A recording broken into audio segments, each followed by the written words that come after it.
أعوذ بالله من الشيطان الرجيم بسم الله الرحمن الرحيم قالوا ادع لنا ربك يبين لنا ما هي إن البقرة تشابه علينا وإنا إن شاء الله لمهتدون. سورة بقرة آیات مبارکہ او یم ده. د دې آیات مبارکه لفظي ترجمه دارنګي ده. قالو دوی اویلې ادعو لنا اغواړه زمونږ د پاره ربک در خپلنا یبین لنا چې بیان کې مونږ لره ما هي څه د صفت دغې غوا ان البقره یقینا غوایې یا غوا تشابه علینا ګډه وډه شوې ده په مونږ باندې و انا یقینا مونږه انشاء الله کچري رضا شي د الله پاک انشاء الله کچري اغواړي الله پاک لمهتدون خامخا لار مندون کیو. د بقری او یم نمبر آیات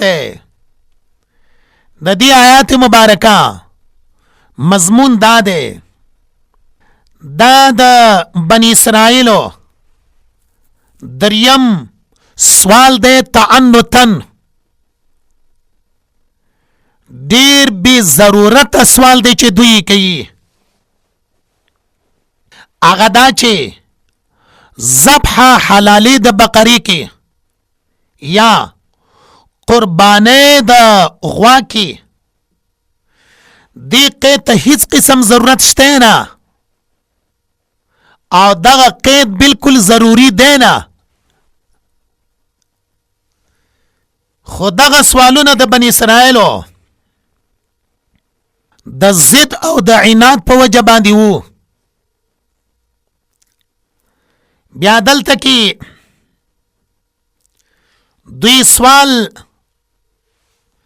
د دغه غوا د عمل په باره کې کوي. تشریح دارنګي ده. قالو دوی ویلې ادعو لنا اغواړه زمونږ د پاره ربک د رب خپلنا یبین لنا چې بیان کې مونږ لره ما هي څه د صفت دغه غوا ما هي صفت عمل په باره کې سوال کوي. څنګه صفت عمل په باره کې سوال ده؟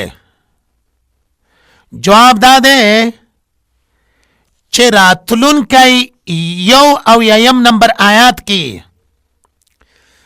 الفاظ دارنګي دي لا ظلول تصير الارض ولا تسقي الحرث. نو تصير الارض او تسقي الحرث دا نه ده مگر عمل ده. نو دلته کې سوال چې کله بنی اسرائیل کوي ما هي څه د صفت دغې غوا یعنی د عمل په باره کې سوال کوي. دلته مخې ته بنی اسرائیل څه وایي ان البقره یقینا غوا تشابه علینا ګډه وډه شوې ده په موږ باندې. سواله ان البقره تشابه علینا دا الفاظ ولی وایي؟ جواب دوی خپل عذر د سوال په باره کې بیانوي. دغه سوال مونږ ځکه کوو او د دې سوال په باره کې عذر مونږ ته دا دی چې عوانونه صفراؤونه دا خو ډېرې غواګانې دي. مونږ ته تعیین د خاصه قسم د کار کولو په باره کې وکه چې کار کوي او که نه کوي دغه غوا. ان البقره یقینا دغه غوا تشابه علینا ګډه وډه شوې ده په مونږ باندې. آیات مبارکه کې البقره دلته تا نشته نو هغه تیر شوي سبق کې مونږ دا خبره کړې وه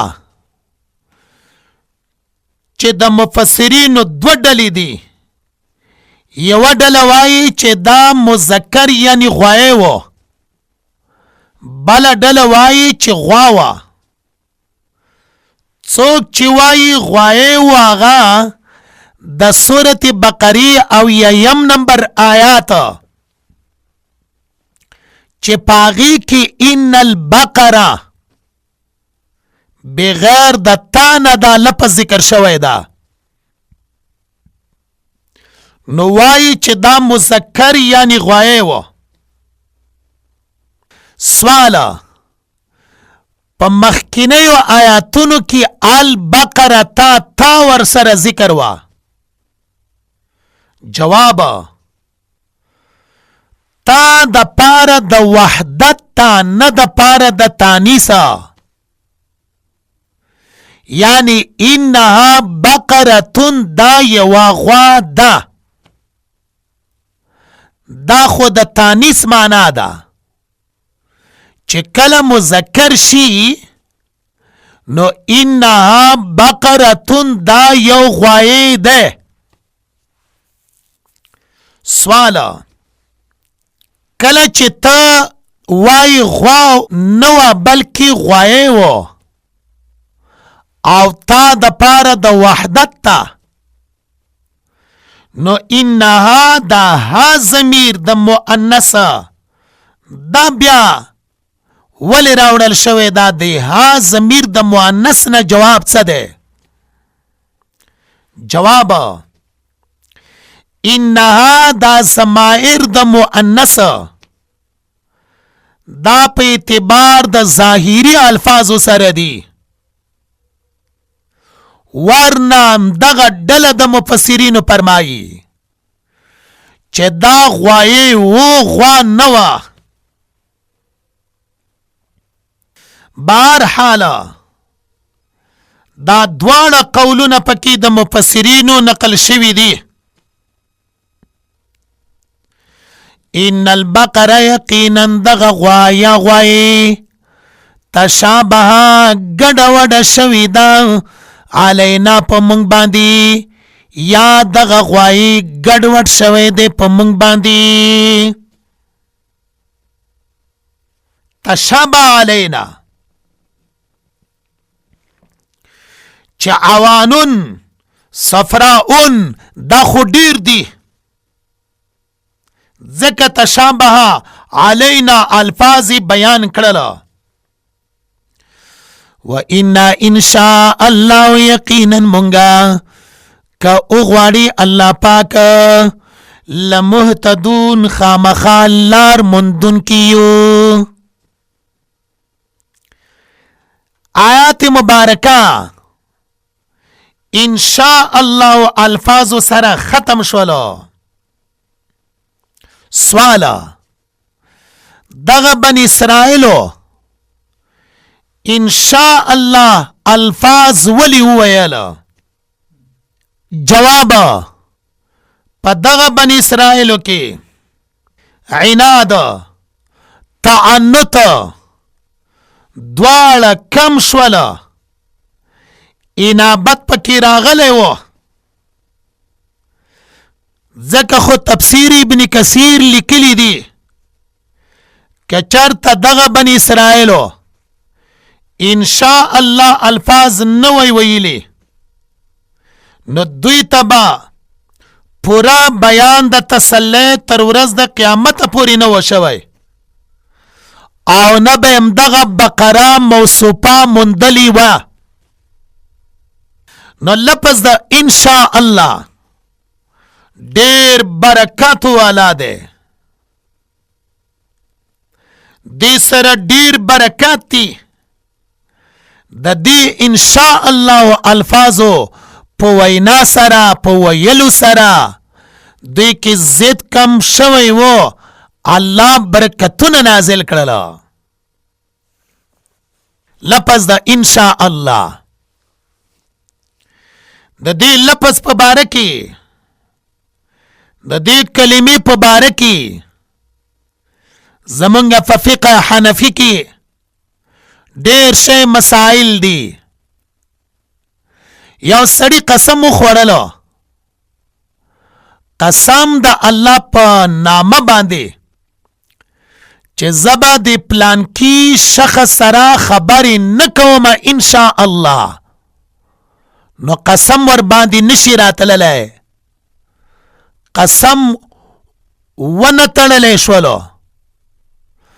دارنګي یو سړی خپلې بیبي ته ووایي چې ته دې په ما باندې طلاق یې، دلته یې وقفه وکړله، وخت تیر شولو، لفظ ان شاء الله یې نه دی ویلی، نو بیبي ور باندې طلاقه شوله. او که چېرته وی ویلی خپلې بیبي ته چې ته دې په ما باندې طلاق یې ان شاء الله، لفظ ان شاء الله متصل ویلی، یعنی وقفه پکې نه دی راغلی، نو دغه طلاق نشي واقع کېدلی، بیبي ور باندې نشي طلاقېدلی. داسې نور ډېر شی مسائل دي. مونږ صرف دا خبره کړې وه چې بني اسرائیلو لفظ د ان شاء الله وویلی، د دې وجې نه چې ضد عناد تعنت کم شوی، انابت الله پاک ته رجوع ورپکې راغلی وه.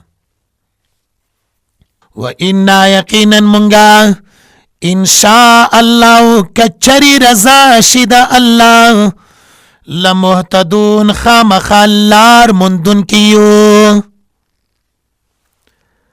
آیات مبارکه کی لمهتدون الفاظ دی، مراد د اهتدانا، مراد لاری مندلونا، اغا لار مندل دی اغی غواتا د کوم چې دوی ته صفات بیان شولا. دویما لمهتدون مراد هدایتنا، رسیدل دی حکمت تا ذبح د بقری تا چې موږ باغی ته ورسیږو.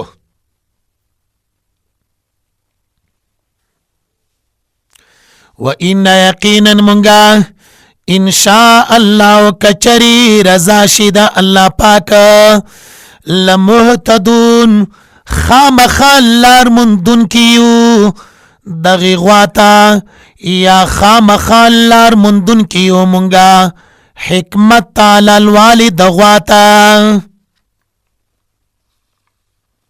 قال اویل حضرت موسی علیہ السلام انه یقول یقینا وای اللہ پاک انها بقرة یقینا دا یو غوا دے لا ظلول ند تابدارا تصیر الارض چه اڑوی زمکی لرا ولا تسقی الحرسا نو بکوی پسل لرا مسلمتن روغ موٹدا لا شیطان نشت دے مخالب داغا فیا پا داغا غواکی.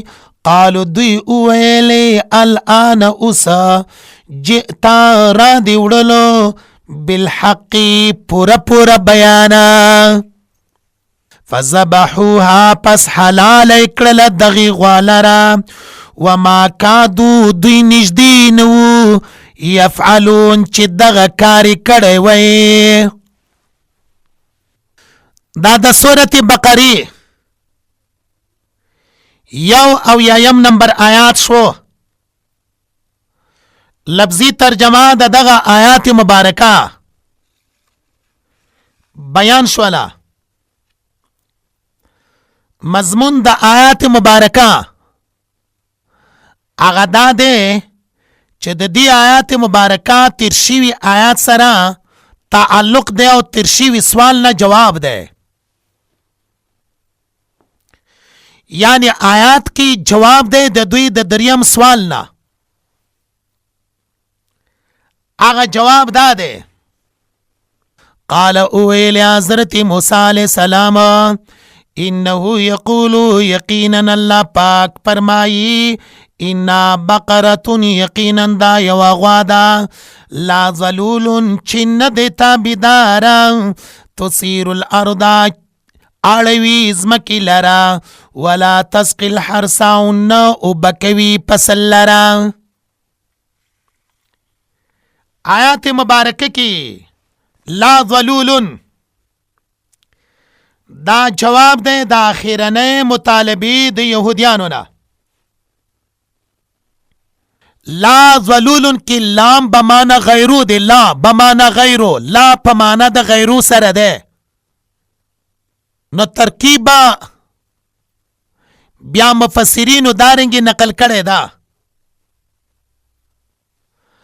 بقرۃ غیر مذللہ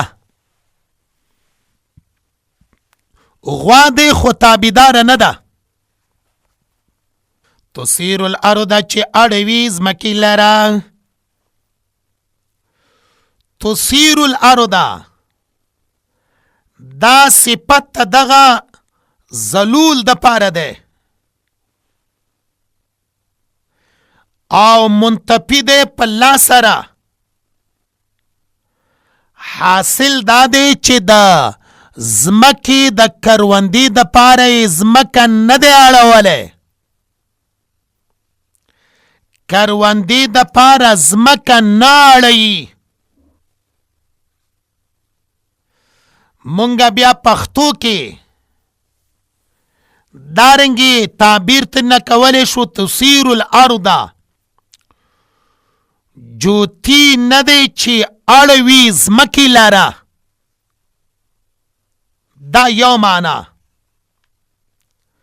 دا تسیر الارض مفسرینو کڑی دا ولا تسقی الحرث نو بکی فصل لرا دام صفت دغه ظلول ده او دا لا لفظ ولا تسقی الحرث لا دا د مخکنه نپی تاکید د پاره ده. حاصل دا ده په پښتو کې چې ارټی نه ده دغه غوا چې اوبه کوي فصل لرا لنډه دا چې لا ظلول د پارا تصیر الارض ولا تسقی الحرث دو صفتونه بیان کړل. نو لفظی ترجمه سره د چانا سره د تقدیراتنا دلته بیان شوله. حاصل چې کله دغه غوا لا ظلول او تسیر الارض ولا تسقی الحرث صفتونه کی دی نو څه مقصد ده؟ مقصد دا ده چې دغه غوا په ډیر عزت سره ساتلی شوی ده. دا معنا بیا دلته یو مسله معلومیږي. هغه مسله دا ده چې د غواګانو او د غوایانو نه دو قسمه خدمت اخیستلی شي. اول تسیر الارض الفاظنا اثارت الارض یوی کول په غواګانو یا غوایانو باندې.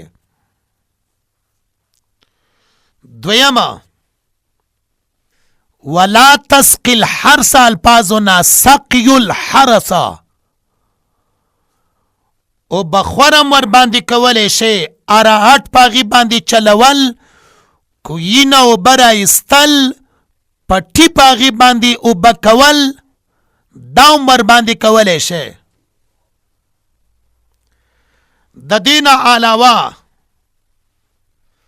نور کارونه د غوایانو نه غستل خدمتونه دا جواز نه لري.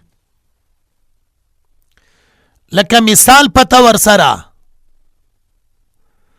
کتی پیاچولی دی سورلی ور باندې کوي یا بارونه بوجونه ور باندې وړي دوا د دې جواز نشته. مسلمتون روغ موټه ده لا شیطان نشته د داغ پیا په دغه غوا کې. مسلمه روغ موټه ده. دین ورستا لا شیعتا شیعه په اصل کې وشیون نه غستل شوی ده. بدل رنگ او داغ ته ویل کیږي. هغه داغ چې په کپڑا یا په څرمن باندې د عام رنگ نه جداوی هغې ته شیعه وایي. کار یې نه دی کړی داغ پکې نشته روغه موټه ده دا معنا. قالو دوی وویلې الانا اوس جئتا را دی وړلو بالحق پورا پورا بیانا. آیات مبارکه کی دی الانا اوس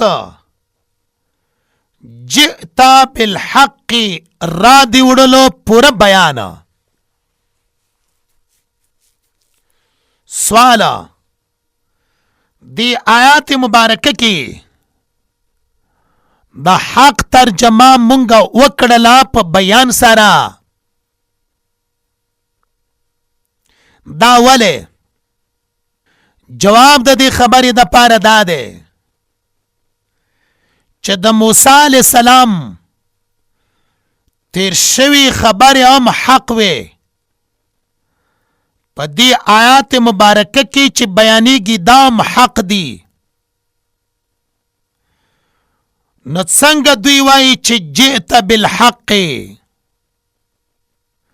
جواب ذکر د حق مراد دینا پورا بیان ده. یعنی اے موسی علیہ السلام تا چې کوم بیان مونږ ته وکړلو دا پورا پورا بیان ده. ای مونږه تسلی تشفی پم دغه بیان باندې دا. فذبحوها پس دوی حلال کړل دغه غوا لره وما کادو یفعلون دوی نږدې نو چې دغه کار کړی وی. دلته کې لفظ د فذبحوها ده دغه غوا یې حلال کړله.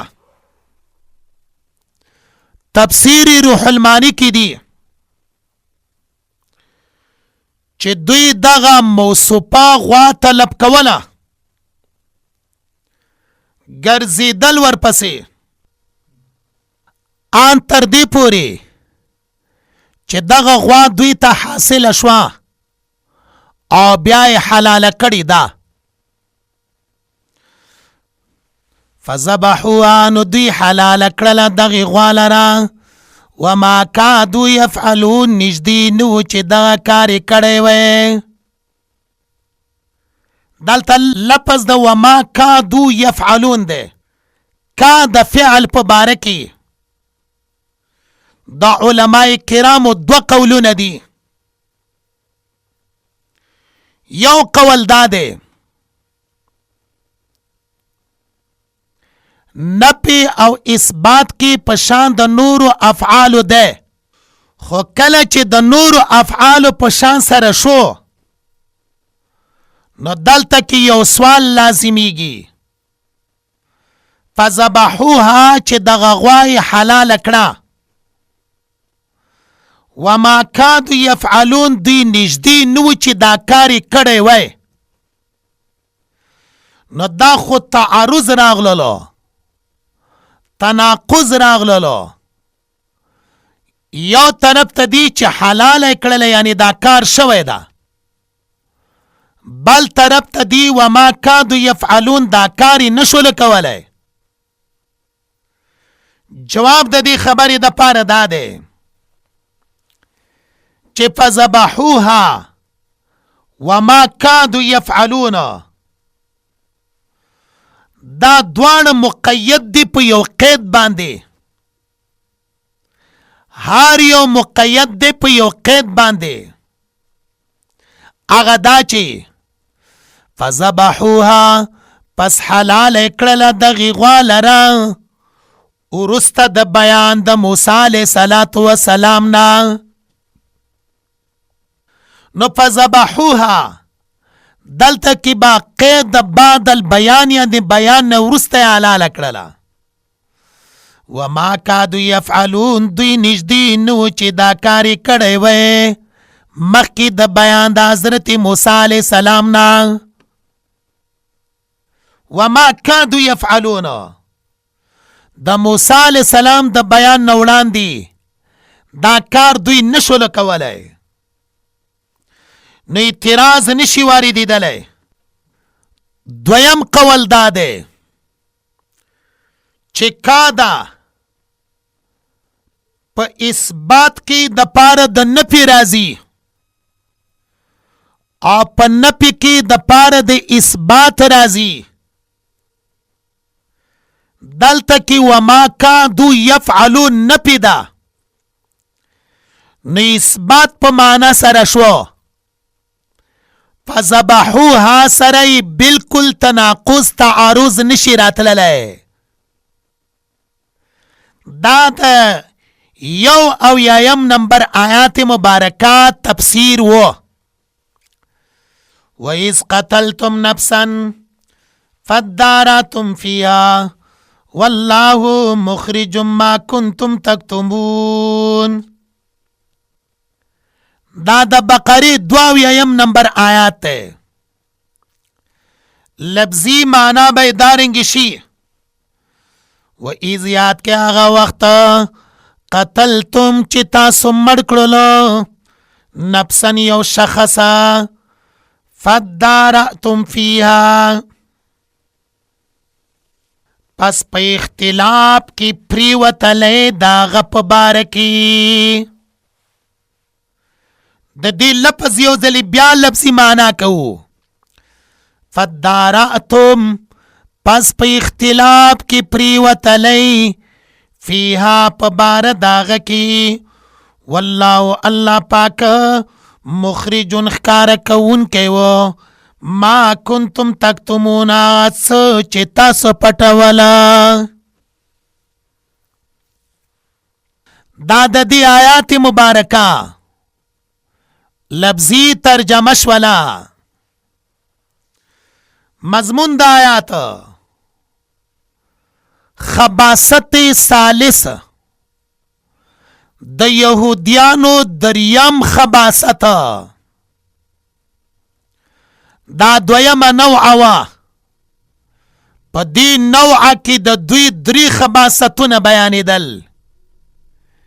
یو خباست ثم تولیتم، دویم خباست وَإِذْ قَالَ مُوسَى لِقَوْمِهِ إِنَّ اللَّهَ يَأْمُرُكُمْ دا الله په حکم کې ټال مټول کول چې منسوخ شي ساقط شي.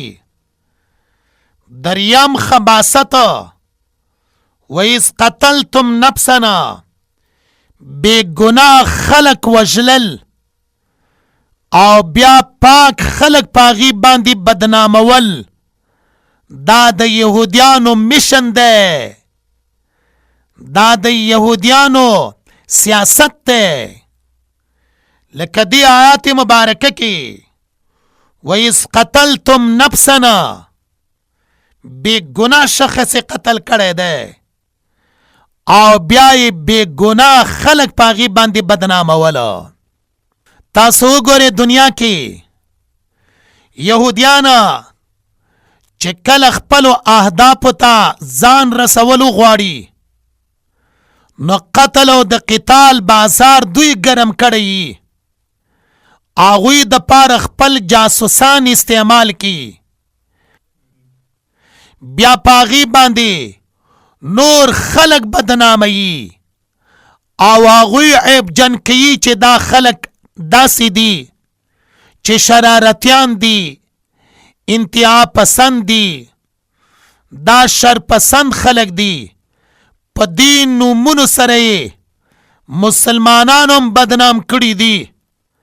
د جنگونو دارنګې د قتل و قتال د پاره فضا دوی برابروي، خلق دوی د هغې د پاره استعمالوي، خلق دوی د هغې د پاره تمویلوي او بیا بې ګناه خلکو باندې تهمت لګوي. دا د دوی فالسی ده، دا د دوی سیاست ده او قرآن مجید په دې واقعه کې ډېر په بهترین انداز باندې بیانوي. و اذ یاد کې هغه وخت قتلتم چې تاسو قتل کړلو نفسا یو شخص یو تنه. مونږ وویلې چې دا د بني اسرائیلو دریم خباست ته چې بیانېږي هغه دا چې قتل به کولو بلا جرم، بے گناہ خلق به پاغي باندې بدنامول. بیا دی آیات مبارکه کې د شان نزول په اعتبار سره، د تفسیر په اعتبار سره یو څو قولونه دي. اول، دا واقعا د قتل څنګه وجود ته راغله، دغه قتل دوی ولی وکړلو. یو تفسیر داغي دا ده، یو تن و داغه وراره و او دغه تری لور و، خپل وراره ته نه ورکوله. نو دا وراره را پاتېدل، خپل تری قتل کړلو. یو توجیه پکې مفسرینو دارنګې کړې ده، وَإِذْ قَتَلْتُمْ کله چې تاسو مړ کړلو نفسا یو تنه. یو توجیه. دویمه، بني اسرائیل کې یو مالدار شخص و، صرف یو وراره و، هغه ډیر زیات فقیر و. دا وراره را پاسېدل، خپل ترې قتل کړلو د پاره د میراث، او بیا د بل چا په دروازه کې واچولو. هغه خلق یې په دغه قتل باندې بدناموله. دا دویمه توجیه ده. نو دا دو توجیهات په همدغه واقعه کې ډیر مشهور دي. حاصل دا دی چې دا قتل خو یا کړی دی د پاره د حصول د ښځې، لکه حدیث مشکات شریف کې دی، اول فتنة فی بنی اسرائیل کانت فی النساء. یا دا قتل کړی دی د پاره د مال. اوس دلته کې مفسرین کرام فرمایي وَإِذْ قَتَلْتُمْ لفظ د اذ ده، دا دلالت کی په دې خبره چې دا یوه مستقله قصه ده، مخکینه قصې سره د دې هیڅ تعلق نشته. هغه جدا ده او دا قصه جدا ده. هغه قصې جدا فواید و، د دې قصې جدا فواید دي. دا قول د مفسرینو ده او دا خبره کړي ده. هغه مفسرین چې هغوی واقعا د قتل مخکې وایي،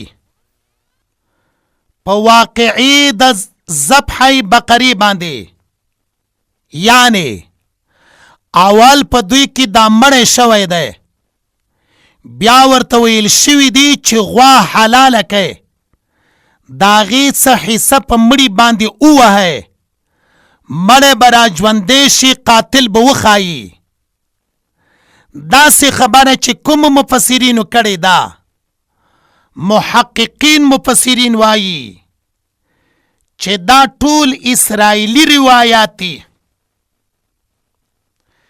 د دې روایتونو سند صحیحه نشته،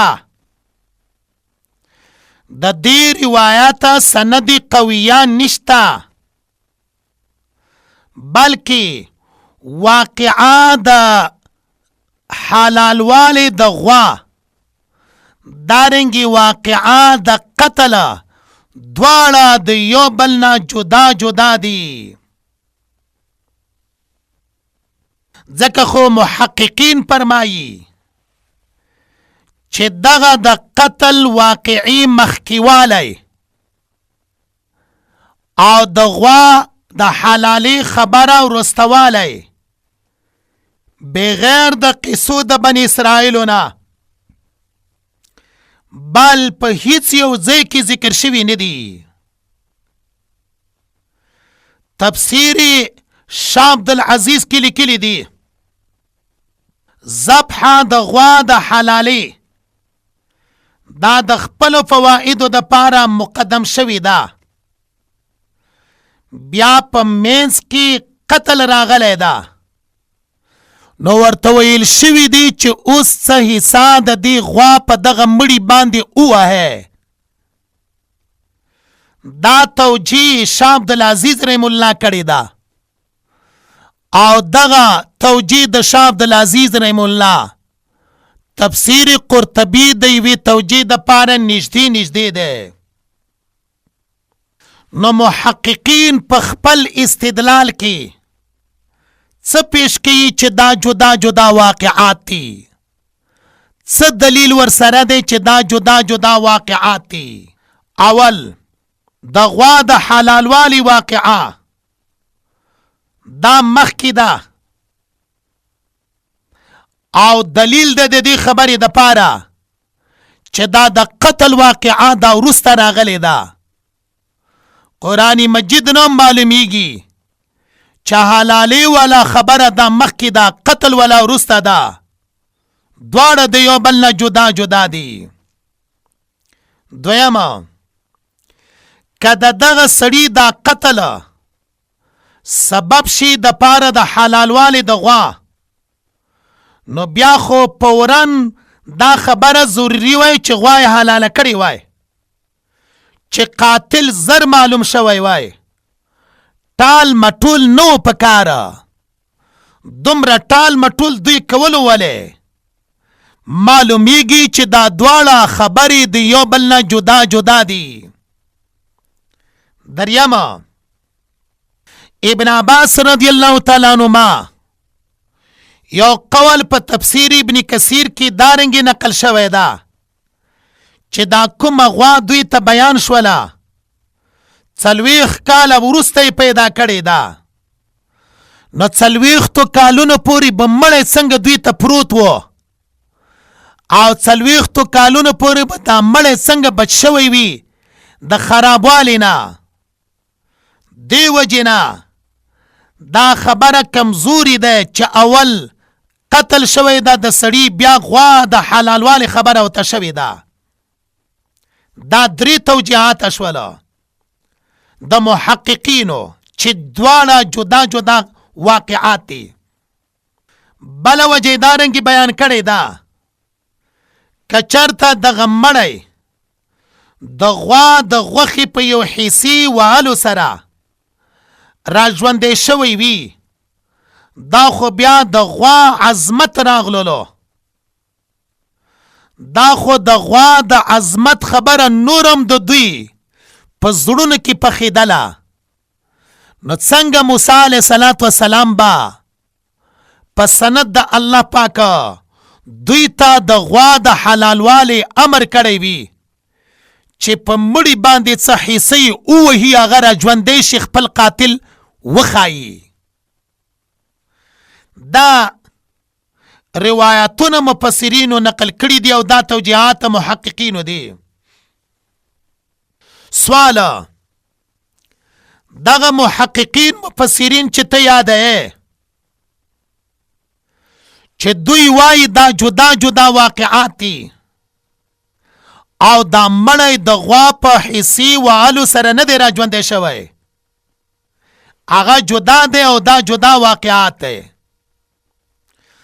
نو دا خبره خو ابو عبیده، ابو العالیه، علامه سودی د دوی په شان سره لوی مفسرینو نقل کړي ده. نو څنګه به دا خبره ضعیفه شي او څنګه به اسرائیلی روایات شي؟ جواب د دې خبرې د پاره علامه ابن کثیر رحم الله دارنګ کړی دی. دا کوم لوی مفسرین چې تا نقل کړل ذکر دې کړل، دغه مفسرینو دغه خبره د اسرائیلی کتابونو نه اخیستلې ده او اسرائیلیات نقل کول خو جواز لري، خو دوره خبره ده چې لا نصدق ولا نکذب، نه مونږ تصدیق کوو نه تکذیب کوو. لنډه دا چې دا قتل کچرته دوی کړی او وروسته بیا دا غوا د قاتل معلومولو دپاره دوی ته حکم شوی وي چې حلاله د غوا حصه په مړي باندې ووهې، مړی به را ژوندی شي. دغه ترتیب د واقعي باندې هیڅ مرفوع سند د رسول الله صلی الله علیه وسلم د حدیث نشته.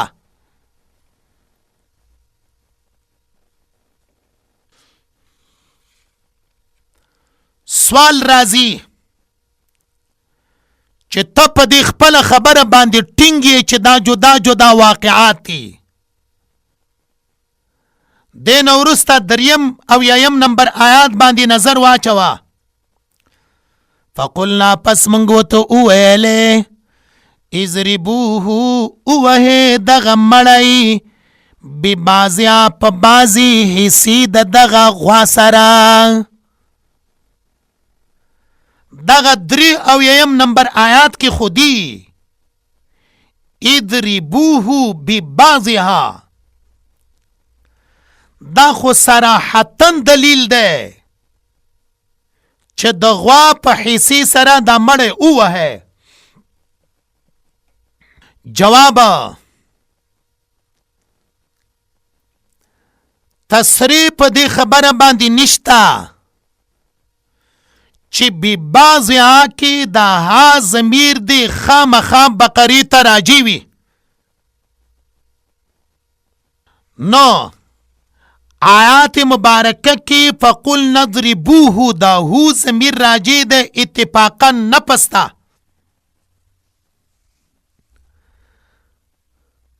چې نفسان په تاویل د شخصن یا انسانن سره واغستلی شي.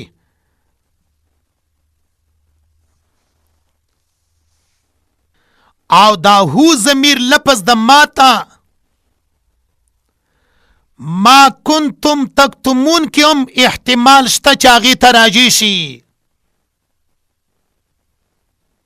او پاتې شوله ببعضها. نو مشهور قول خدا دی چې غوا ته راجع دی. دویم دا دی ببعضها کې ها ضمیر راجع دی نپستا، ځکه نپسا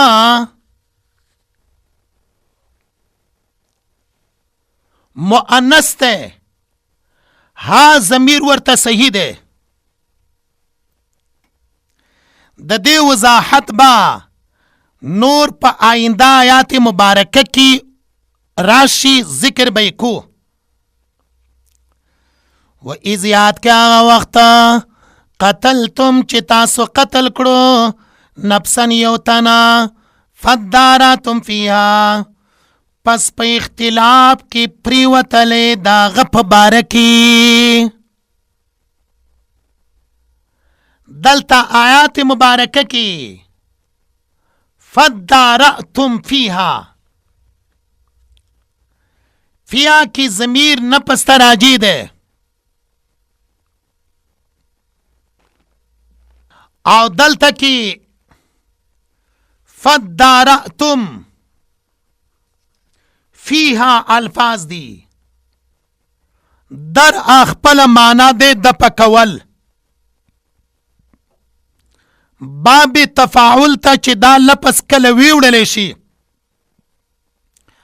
معنی دې جګړه یعنی یو د ځان نه د پکوي او په بل چا باندې دعوه کوي دا معنی د فدارأتم فیها ده والله الله پاک مخرجون خکار کون کے وہ ما کنتم تکتمون آسو چتا سو پٹوالا دلتا آیات مبارکہ کی واللہ مخرجون ما کنتم تکتمون اللہ پاک مخرجون خکار کون کے وہ اخراج خپل معنا د اظهار یعنی داسې ښکار کوي چې نور خلک هم ویني کله چې مخرجون کې دا معنا ده او مظهرون کې دغه معنا نه وه نو ځکه قرآن مجید مخرجون لفظ بیان کړلو او مظهرون لفظ بیان نکړلو ما کنتم تکتمون هغه څه چې تاسو پټوله سوال دا راځي چې دوی څه پټوله جواب د دغه مقتول واقعات دوی پټوله الله پاک اوغختل چې هغه ښکاره کي ټولې ویني ټولو ته هغه خبره ښکاره کړلی شي دا معنا ده د چا د آیات مبارکه د دغه جملې مبارکې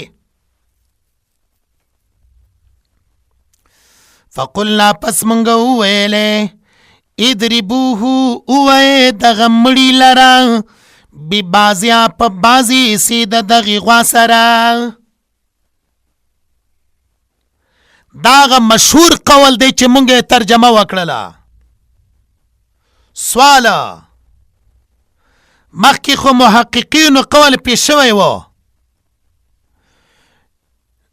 چې دا واقعات جدا جدا دي دلته څنګه ضمیر غوا ته راجع شولو جواب واقعات وسم جدا جدا وایم دوی ته حکم شوی و چې غوا حلاله کوي چې زړونو نه محبت تغسیو د غوا یوزي منځ کې دغه قتل شوی ده ورته ویل شوي دي چې څه حصه د دغې غوا په دغه مړي باندې ووهئ نو دا مړی به را ژوندی شي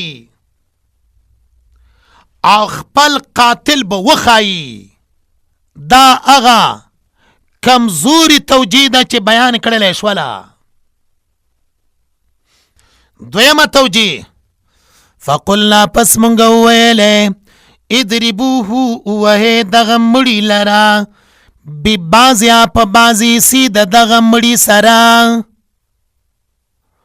نو دغه مړی به را ژوندی شي او خپل قاتل به وښایي دا معنا ده سوال الله پاک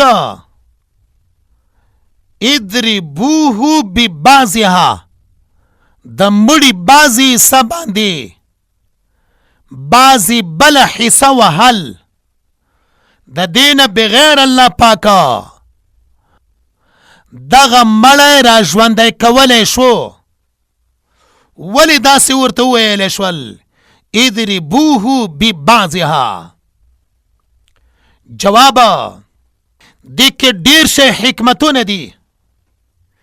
یو دا دی چې دا به حجت شي په رسالت ته حضرت موسی علیه السلام چې دی څه وایي هغه رښتونې دي. وګوره مړی را ژوندی شولو د ده په خبرې سره او د ده چې کومه طریقه یې موږ ته ښودلې وه. دویمه په همدغه مصر کې د سحر ډېره غټه چرچه وه او ډېر لوی لوی جادوګر او ساحرګر و. نو دغه مړی د بدن په بعضې حصې سره بعضې بله حصه وهل شوې ده د پاره د دې خبرې چې چرته دوی تهمت د سحر او د جادو ونه لګوي. ځکه آیات مبارکه کې فقل نضربوه ببعضها بیان شوله. فقل نضربوه ببعضها د دې جملې وضاحت وشوله.